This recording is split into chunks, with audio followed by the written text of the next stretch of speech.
নমস্কাৰ প্ৰিয় বন্ধু বান্ধৱীসকল প্ৰথমে মোৰ ইউটিউব চেনেল জীৱন সংগ্ৰামলৈ আপোনালোকক সকলোকে স্বাগতম জনাইছোঁ। আজি মই উপস্থিত আছোঁ নগাঁও জিলাৰ কলিয়াবৰৰ যি ভৰালি গাঁও, এই ভৰালি গাঁৱত উপস্থিত আছোঁ। আপোনালোকক এটা বিশেষ এটা নামঘৰক আপোনালোকৰ আগত চিনাকি হয়। মই বৰ্তমান উপস্থিত আছোঁ ভৰালি নামঘৰত।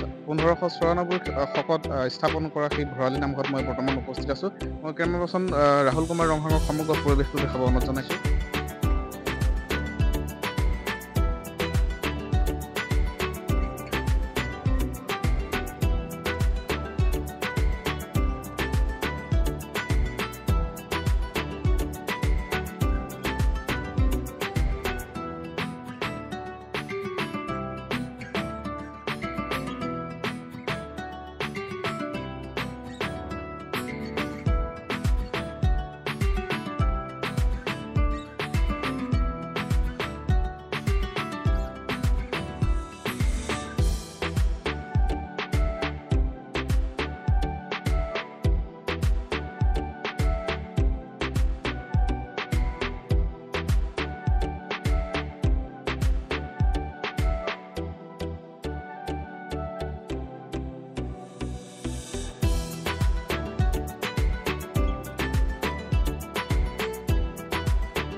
হয়, মই বৰ্তমান আপোনালোকক দেখাবলৈ আমাৰ কেমেৰা পাৰ্চন ৰাহুলক দেখাবৰ কাৰণে অনুৰোধ জনাইছোঁ। আমাৰ যি ভৰালি নামঘৰ আছে, ভৰালি নামঘৰৰ যি মুখ্য দুৱাৰ, সেই মুখ্য দুৱাৰেদি আপোনালোকক ভিতৰৰ যি চৌপাশ, আমি ভিতৰৰ সেই মূল মণিকূট আৰু যিখিনি তাতে থাপনা আছে আৰু যি ঐতিহ্যমণ্ডিত তাত থকা যি তুলসী খুঁটা আছে, সেই তুলসী খুঁটাডালো আপোনালোকক প্ৰত্যক্ষ কৰাব ওলাইছোঁ।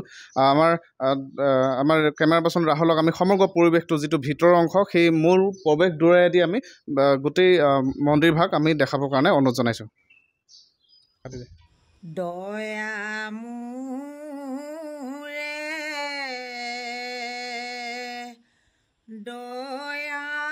কৃষ্ণ প্ৰথমে এগছি বন্তি জ্বলাই ভগৱানৰ শ্ৰীচৰণত প্ৰাৰ্থনা জনালোঁ।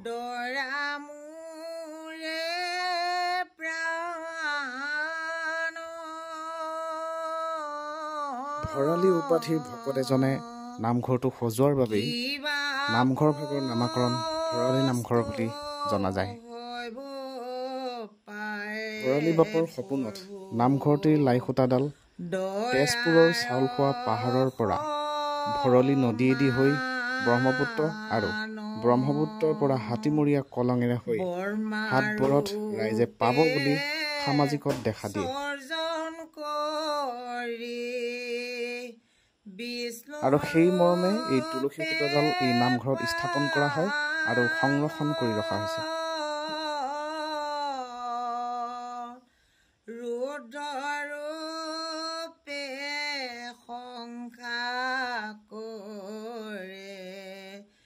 কৃষ্ণ ৰূপে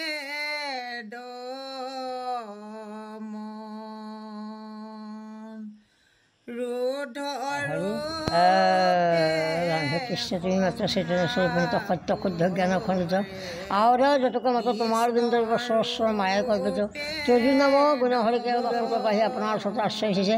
সেয়েহে প্ৰভু আপোনাৰ ওচৰতে গুৰুকেইটা ভকতৰ ওচৰত শৰণাগত ভগৱন্ত ভক্তিভাৱে মনুষ্য আত্মাতত্ব পৰমাত্মা পৰম তত্ত্বগৰাকী আপুনি। আপোনাৰ নাম যখন মুগ্ধ ইতিহাসত যি যি অভিলাষ লৈ কাৰ্য। মোৰ নাম শ্ৰী চক্ৰধৰ শইকীয়া। মই ভৰালি নামঘৰ পৰিচালনা কৰোঁ। মই মূল নামঘৰীয়া হিচাপে পৰিচালনা কৰি আছোঁ। আজি 1991 চনৰ পৰা মই এই নামঘৰ পৰিচালনা কৰিছোঁ। নামঘৰ ইয়াত নাছিলে, দৌলপুখুৰী নামে পাহাৰৰ ওচৰত আছিলে। দৌলপুখুৰী ঠাইত যেতিয়া মানুহে আক্ৰমণ কৰিলে, মানুহৰ আক্ৰমণত মানুহবিলাকে উপায় নাপায়, ইয়াত ভৰালি ঘৰৰ মানুহ আছিলে। ভৰালি গাঁৱৰ নামঘৰ ভৰালি নামঘৰ। এয়ে আছিল ঐতিহ্যমণ্ডিত ভৰালি নামঘৰ। এনেকুৱা ধৰণৰ ভিডিঅ' পাই থাকিবৰ কাৰণে মোৰ চেনেলটো ছাবস্ক্ৰাইব কৰিব। ধন্যবাদ।